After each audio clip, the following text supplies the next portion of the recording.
Hey guys, welcome to our G site, and today we're gonna cover the Wolverine.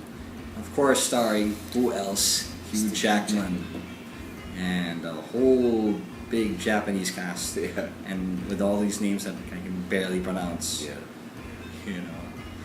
So it's been like 2 years since he made that cameo in X-Men First Class. Yeah. And this is Hugh Jackman's sixth outing, right? Or fifth? Wait, No.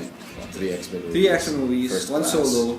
Six. Six, yes. Six. It's his sixth outing as As the same Logan, as Wolverine, Logan, as the same character. You know, I don't think that many actors play the same role that much. Maybe I think Robert Downey Jr. comes to us. Anthony Daniels. Okay. Kenny Baker. All right, six. All right, okay. But he's gonna break it. He's gonna break that record by next year when X-Men: Days of Future Past, is released. Yeah. So this is his second outing in a solo movie, and basically from from the disaster, from the critical disaster that the last one was, the X-Men Origins Wolverine. Bad. So it's a new story, and it's like the story that everyone's demanded. Well, relatively the same story. You know, him in Japan, Wolverine in Japan, based on from the first Wolverine miniseries by Chris Claremont and Frank Miller. So yeah. So, well, basically, this started they set it in World War II. Right. Yeah. At the end of World War II. Yeah, and at the end of World War II, Logan is in this pit. Yeah, in a prison of war camp. Yeah, in Nagasaki. Yeah. And right before one of the bombs is dropped on Nagasaki, this officer tells him to get out of the pit already and escape. Yeah. But when he does get out, he convinces the officer, get into the pit. It's safer than to be blown up by the bombs. And flash forward years later, it's 2013 already, and It's right after X-Men: The Last Stand. Yeah. The last X-Men movie, X-Men 3. And apparently that soldier had become a very successful businessman, but he's dying. And for the past 2 years, he's been looking for Logan. Yeah. Because he supposedly wants to say goodbye. Right. But at the same time, there's another motive behind looking for Logan. Yeah. Because he's been trying to prolong his life also. Right.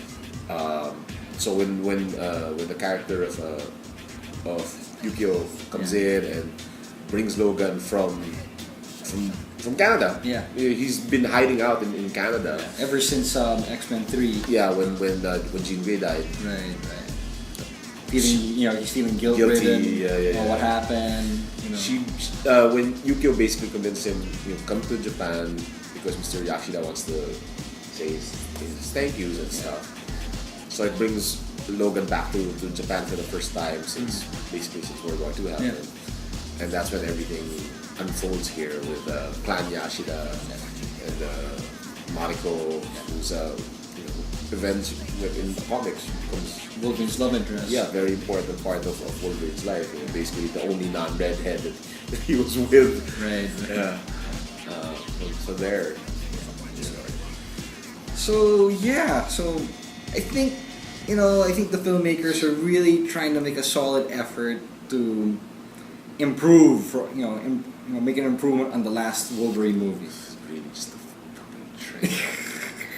No, I didn't feel so bad about that last movie because Deadpool. Huh? Deadpool at the beginning was fine. Ryan Reynolds is fine. It's just that of course that movie went in all sorts of the wrong direction.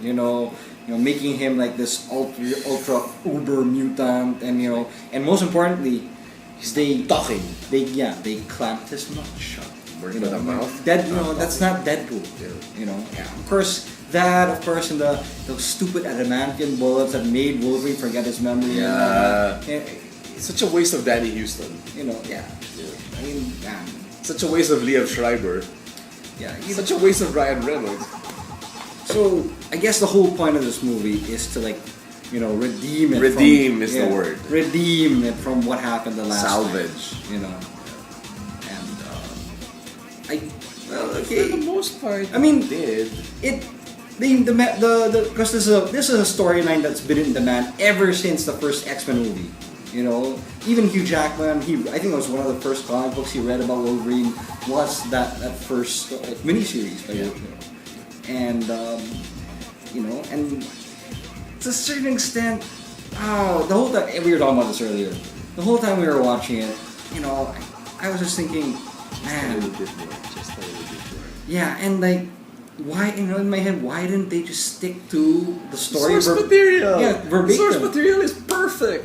Yeah, it was like stick to it verbatim. Like, okay, maybe change a couple of little bits. But all the characters on that series were there. Shingen, Mariko, Old Man Yukio. Yashida. Even they brought in the Silver Samurai and Viper from the X-Men, those two X-Men issues. Yeah, even the ninjas, man. Yeah, and they didn't even call it. They didn't call it the Hand. They called it the Black Clan. Yeah. Right. And like, The Hand is an awesome name. Man. yeah, unfortunately they used it in Electra. Electra. So they screwed it there. They screwed the pooch there. So that was the thing. I mean, I don't like it was that series was very lean. It was a simple story. I mean, the series there, it was like Wolverine basically, coming to terms with controlling with his temper. Yeah. Becoming an honorable person, not being this This gaijin. yeah, This foreigner in this a foreigner. strange land. Yeah, and they didn't think he was someone honorable because he was like someone who could control his emotions. Yeah. And this is Wolverine becoming a more mature, controlled character. Let's put it this way, man. That miniseries, it's been 20 years plus since I've read that series. And I still retain a lot of it. Yeah. That's how great it was. Right. The Claremont Miller source material was so awesome. I haven't researched on that since then. I haven't reread it, but it sticks because it's very definitive. Right. It's very iconic. Right. It's part and parcel of what made Wolverine Wolverine. Exactly. Even before the Origins miniseries yes. from Kubert, Exactly. and Jenkins. It's, Right. That's it. Yeah. I mean, I read it a couple of days ago just to prep myself up. And look, I still remember. I didn't do it what you did, and that's how important that was. Even before Wolverine's been overexposed in all these comics, that helped define him. That helped make him a popular character in the for first me, place. that's the definitive Wolverine story for me. Sure. And yes, I knew coming into this that they weren't gonna follow it verbatim. I knew it. Okay, I was prepped myself. I didn't know. I prepped myself up for that. I knew they were gonna, but in my head, that just makes such a better story to to remake, to execute. This is more about, okay, we're going to spoiler territory here. Yeah. Because I don't give a fuck. Yeah. Because this is more about Wolverine and his immortality. Okay, which is an interesting track to go on. That's an interesting way to go about. He's a character that's seen so many people die. Yeah. What's the best thing to do? He's basically like a Highlander. Yeah. You made him really like a Highlander here, seeking release. Yeah. And also, in order to make the story more compelling, they had to weaken him so that he could be affected by bullets and all this other stuff coming at him. Yeah. Which is, when I think about it, by this time, it's a convention of a lot of comic book movies now. How weaken them, take away a bit of his powers. Yeah.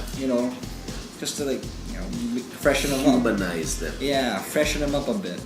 Yeah, and I think Hugh Jackman for me wasn't fine for him. He wasn't fine for him, and he's like, he looked in great shape, man. damn. Apparently, he consulted with The Rock on how to put on the extra muscle. All right. Because Rock's really good at doing that for movie shape. He's already good at doing that for wrestling shape, but for movie shape, got even bigger. Yeah, and he was eating a lot of chicken breast and shit. Damn, man, he looked crazy, crazy buff.